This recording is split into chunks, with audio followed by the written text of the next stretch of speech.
Just 19 days to go before the primary election. Mail-in voting already underway. The race for Los Angeles mayor is entering a pivotal stretch. This new Emerson College poll shows Mayor Karen Bass leading the field, but reality TV star Spencer Pratt gaining ground as undecided voters begin making their choices. The independent candidate saw one of the biggest jumps in support following a widely discussed debate performance, while Councilmember Nithya Rahman now sits in third place. Joining us now to talk about this, political strategist Matt Klink with more on the mayor's race. Thanks for being with us again. Thank you. Let's dig into this poll a little bit more. Let's put it back up there. We've got Bass at 30%, Pratt 22%, and Rahman at 19%. So what could you glean from this? A couple things. One is 16% still undecided, so I look at where are those people going to go. You have to believe that late deciders are not going to go with the incumbent. So they're going to get redistributed between Spencer Pratt or Nithya Rahman. Okay. So I think it looks good for those two candidates. The odds are still heavily in Mayor Bass's favor to certainly make the runoff, but you know, it's really difficult to defeat an incumbent mayor. But man, Spencer Pratt is making it so interesting. Significant gains, especially after that last debate. And then, you know, it was in March, 51% of voters were still undecided. Now it's only 16%. So you see a lot of support for Pratt right now, especially after those attack ads, those AI ads, really making a lot of noise. They're very clever. You know, people are arguing over what's the proper use of AI. This is the right way to do it. Nobody is going to say that Spencer Pratt is really Batman, or that, you know, Mayor Bass is Darth Vader, like in these ads, but it highlights the dystopian view of Los Angeles that Spencer Pratt is pushing. And the challenge, though, Jen, is does a click translate to a vote? That's right. And that's where I think everybody is saying we just don't know yet. It is hyperbole, but what's fascinating to me about this is that, you know, in the past, you can charge, you can get a Hollywood production company to do this video, and it costs you hundreds of thousands of dollars. And here now they're just using AI and pretty effectively.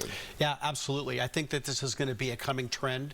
We already regulate AI, so like no deep fakes, and you don't have someone saying something that they didn't say. But again, this is a way it accentuates the point that Spencer Pratt is making, and it dovetails with reality. Look, Angelenos are not happy with the direction of the city right now. And he's really touching on that nerve. Yeah, absolutely. He's poked it. The challenge, though, is it enough to get an unknown candidate into that runoff in November? So the last debate may have changed some minds. We saw the mayor participate in that one debate. As we know, she dropped out of the other debate. Why do you think she made that choice? Where's the strategy in there for her? She's the front runner, and I think that she's going to pick and choose her battles carefully. And my guess is that she didn't see any benefit of appearing on stage with two other candidates because it puts them literally at her level. Nithya Rahman wants to debate Karen Bass. She doesn't want to debate Spencer Pratt. That's why she dropped out. And Spencer Pratt was never going to show up. So again, it's Mayor Bass is running a conservative insider incumbent strategy, and Spencer Pratt and Nithya Rahman, they need to claw their way into the top two. Kind of a domino effect there. Yeah.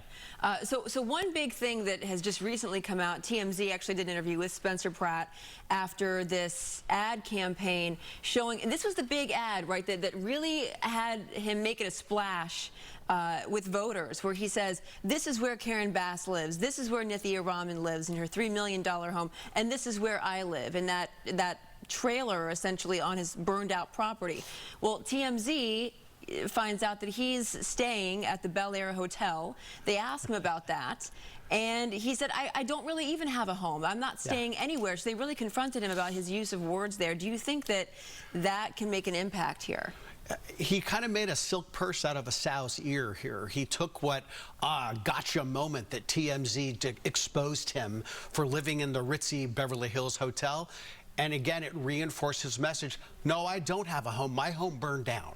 And it's Karen Bass's fault. Now, that is a little stretch of the truth, but it reinforces the image that he is the insurgent candidate who did lose his home in the Palisades fire. Also, he will take any opportunity and turn it into, he will take any tough question and turn it into an opportunity to reiterate his platform. Well, and this is what the reality TV star is really good at doing. He's quick to pivot. He can manipulate the media to get it to work for his advantage.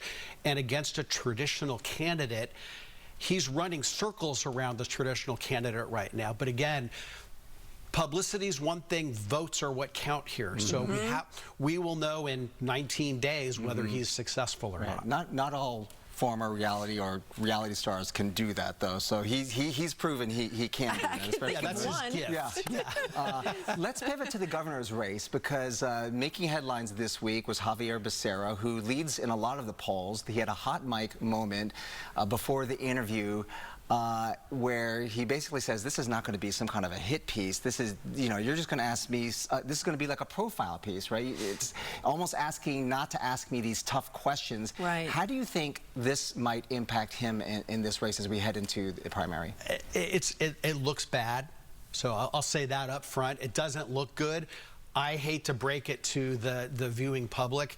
This is what campaigns and handlers do all the time. You kind of set the ground rules. You just don't do it on a hot mic. So it's unfortunate that it happened. Look, the long run is that there are two Democratic frontrunners right now, Becerra and Tom Steyer, and there is Steve Hilton. The irony here is that the Democratic freak out about two Republicans. We may have two Democrats now in the runoff. So that's why there's a reason we play the game.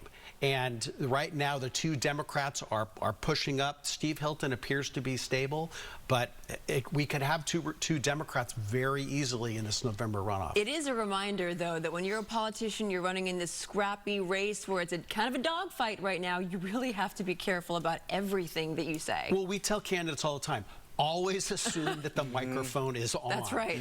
So, and look, the Secretary Becerra, he's an experienced politician. Just goes to show you that everybody makes mistakes. Yeah, I mean, 19 days left, and you've seen it with any campaign throughout history. You think we're so close, but it's that last-minute thing, or any last-minute thing that could really turn the tide really very quickly. I can tell you this, Javier Becerra doesn't want to be talking about the performance on the other network. He wants to be talking about what he's going to do as governor. It throws him off message, and everybody else is gunning for him metaphorically because he's the top candidate. So it allows them to bang on the leader, and Javier Becerra is not talking about what he's going to do. He's talking about what he meant to say or what he meant to do. So it's just, I think he's still going to stay in the lead for at least for right now, but it throws him off of his game. So are the Democrats breathing a little easier, because this has been the storyline throughout this campaign? Right, because there was talk we might have two Republican contenders in the jungle primary. Yeah, I mean, look, I always said it was mathematically possible, but politically unlikely. And Rusty Hicks, the head of the California Democratic Party, he gets paid to worry about this stuff. So he expressed it, but the voters have a strange way of working it all out the way that it's supposed to work out. Unfortunately, right now, turnout's really low. I was just going to ask you about that. Yeah, it's like 2.6% statewide. It weights heavily, more heavily on Republican than on Democrat. That means an older, whiter, more homeowner voting population. Now, that will change in the next 19 days, but it probably bodes for a lower turnout than we have seen in past elections. Would you say when it comes to the mayor's race and the governor's race, this is still anyone's race at this point? It's going to be an awesome 19 days. So everybody's like, oh, make it stop. It's going to be so much fun. There's going to be a lot of interesting things going on. And now is the time that candidates need to push the accelerator pedal and go full steam for the next 19 days. Well, you think that's going to be interesting, but okay, so that's 19 days away, and then we get into the general, and that's a long time to be campaigning, right? To be fair, we'll get a break over summer. People will raise money. They won't be outwardly advertising. Probably after about Labor Day, you'll see this thing start to pick up. But if it's a Republican versus a Democrat in California, the Democrat's not going to campaign very hard for governor because the registration odds are so overwhelming in the Democrats' favor. And the LA mayor's race, it depends who makes the runoff. That's what I always say. Like, just those I call them like almost like institutional votes when you have the Democrats, you have the unions who are basically pushing very hard. So for a Republican like Spencer Pratt to overcome that, you have to have, which he may, maybe he does it. You know, you really have to push this thing way over the edge. Yeah, what would your advice to him be? He is an insurgent candidate running against the status quo. Don't become a traditional candidate. Continue doing what you're doing. So essentially, keep doing what you're doing. Keep doing what you're doing. Rail against the machine, because the voters may believe that they believe the machine is broken. They just don't know who they want to fix the machine, whether the incumbent gets 4 more years or whether somebody else gets a shot to try to turn LA around. We got a lot of big stuff coming up. We got the World Cup, we got Super Bowl, we got the Olympics. So leadership of the city going forward is really, really important. Critical. All right, Matt Klink, thank you as always for your insights. And we've talked to several of the candidates that we talked about this morning. You can watch those long-form one-on-one conversations, just a reminder, on the Fox Local app. We'll be right back.